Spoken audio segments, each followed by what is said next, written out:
Hey guys, welcome back to the channel. Welcome back to another episode of Research Tips and Advice. And today we are going to be talking about how best to prepare for a PhD. So you might be in your undergrad, you might be in a master's, you might be thinking of a PhD, but wondering how can I actually prepare? If that's what's on your mind, today's video is going to help you. So if you are new to the channel, my name is Aamir Hussain. I love to talk about research so much so I decided to make YouTube videos, and I have plenty of research tips and advice here on this channel. So if you are interested, please do consider subscribing in the link down below, the little button thing that you press, so you can stay tuned on future tips and advice videos and some vlogs I am hoping to make. So if that's of interest, stay tuned. But without further ado, let's get into how best to prepare for a PhD. Now, doing some calculations, formulas, thinking on all sorts, I have come to the conclusion, the actual conclusion, that there are 4 things you need to have a look at if you are thinking of doing a PhD, and things that you can actually prepare. Now, one of them is actually understanding the research field. Number 2, understanding the research techniques. Number 3, scientific writing. And number 4, research experience. Now, when we're talking about each of these in segments, but have a think that if you were just to jot it down right now on a piece of paper, pause this video if you want, and say, right, here are 4 boxes. Understanding research itself, understanding techniques related to it, scientific writing, and research experience. So let's go through each of these now. So let's look at understanding research areas. And now this is the notion of something I like to call umbrella topics. Now when you do a PhD, you go very niche and very particular in a certain area. But if you're preparing for a PhD, you've got to look at the overall umbrella area of the area you want to go into. That's a lot of areas. So say, for example, you are looking to go into a PhD about immunology. So you want to learn the surface and general wide view of the immune system. You're not going to go detailed into certain white blood cells or anything like that. You want to look at actual just overview surface information so you are familiar to the area. Let's say you're in computer science and you're looking at a certain program. You want to learn about the basics or the area of that program. And that's something you can do in spare time. You can use the internet, the tinternet, you can use YouTube, papers. You want to just learn the surface level of that area. And that will hopefully set you ready and prepared for learning a research area. You can learn with somebody, you can learn through somebody, you can watch somebody. But it's the notion of learning the basics of the research area first, and that will give you a good solid foundation to go into that niche area, if you want to call it one, of that PhD. Now, understanding research techniques is probably my favorite segment of today's video, because these techniques can be anything, and that might be to do with lab work, that might be to do with understanding how to interview somebody, how to analyze research. It might be doing fieldwork and you're in some archaeological study or something like that, and you need to understand the technique related to it. It doesn't just have to be lab work. And keeping that in mind, what you need to do is shadow whoever that person may be in your university. Now, 99% of you who are watching this might be at university of some sort. So there is an opportunity to learn from the people who are doing a PhD that you want to go into. These might be academics, these might be students, these might be postdocs, technicians, whoever they may be. You want to learn from them. So any technique you can go through shadowing somebody, massively. A great opportunity that I wish I did more of.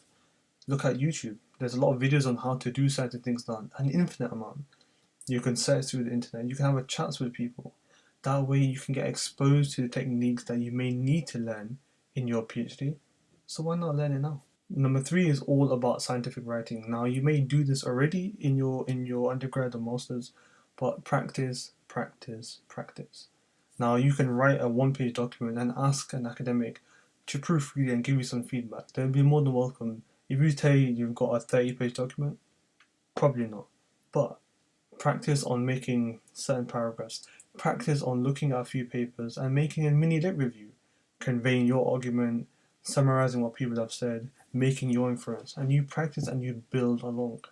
And without you knowing, you might actually get roped into being part of writing an actual literature review. So when it comes to applying for PhDs and preparing, you can actually say that you've done some already, which is pretty cool in my opinion. So practice. You can ask people to proofread it, ask your peers to proofread it, think of ideas, Think of research that you would love to do and write a proposal about it. That's a way of practicing.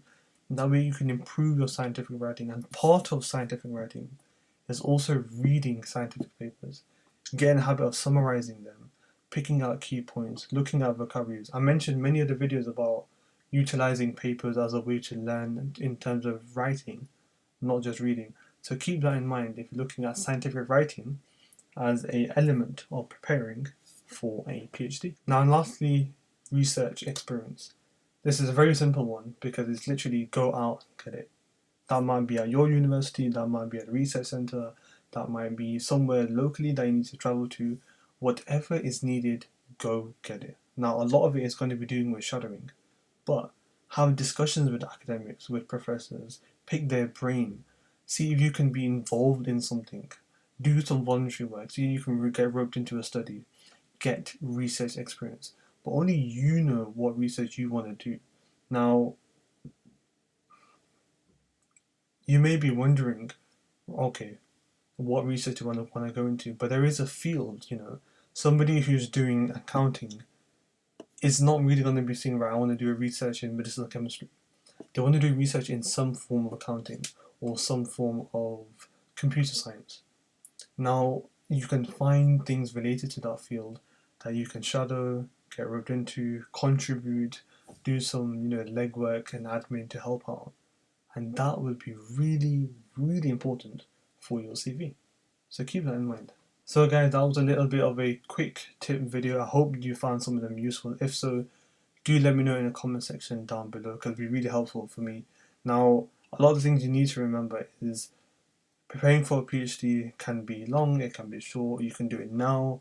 If you're in your undergrad, even if you're late in your masters, there's still time. And think of these 4 elements can give you a bit of structure in terms of preparing for a PhD. And it doesn't mean that you have to apply straight away. Even if you haven't applied, these 4 things are generally useful for you as a scientist, you as a academic, or somebody who's looking to go into research as a whole. Keep these 4 in mind. Now, I do have a newsletter called ResearchTribe. The link is in the video description. If you want to sign up to that, it's free. So you can get more tips and advice related to this and keep up to speed with what I'm doing in terms of sharing tips and advice for the research life.